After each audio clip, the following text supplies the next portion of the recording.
اشهدوا أن محمد رسول الله. It is obvious. You know that a small habit like cigarette smoking among a small nation can be removed permanently only by a powerful ruler with great effort. The doctors declare endless harms of cigarette smoking. Experts announce about this. A lot of TV programs, videos were made on this issue. Articles were written about this problem, but no, most of people cannot quit this habit. Approximately 1 billion people are still cigarette addicted in the world. I'm talking about just the simple habit of cigarette smoking. So we understand that it is hard to break even a habit. It is difficult to quit addictions. But there was a man who removed numerous ingrained habits from intractable, fanatical large nations with slight outward power and little effort in a short period of time. And in their place, he so established exalted qualities that they became as firm as if they had mingled with their very blood. Peace be upon him. His name is Muhammad. It was 1400 years ago.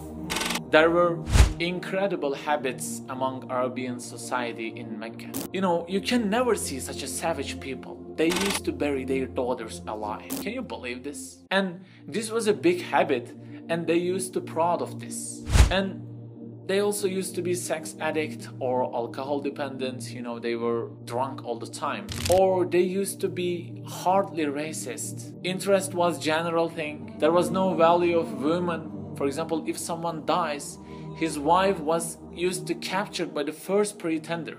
Could you believe this?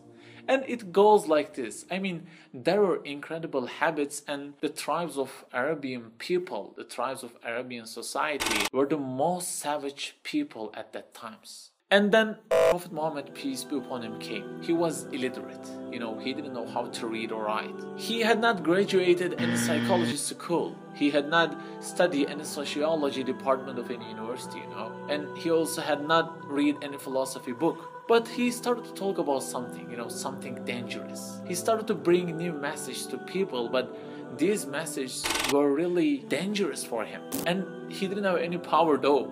But interesting thing is, some people gradually started to be impressed, started to follow him. And if you started to follow him at that times, it means you actually had accepted the incredible persecutions of Meccans. Isn't it interesting? I mean, why? He didn't promise you any worldly attractive thing. He didn't promise you any money or something like that. On contrary, you will get serious problems with Meccans. So why do you accept this horrible state?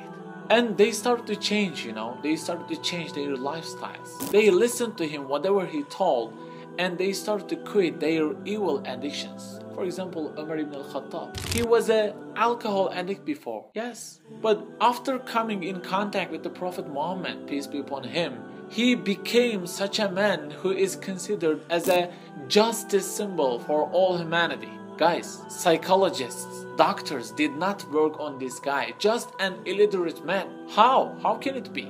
Yes, because there is a divine inspiration here.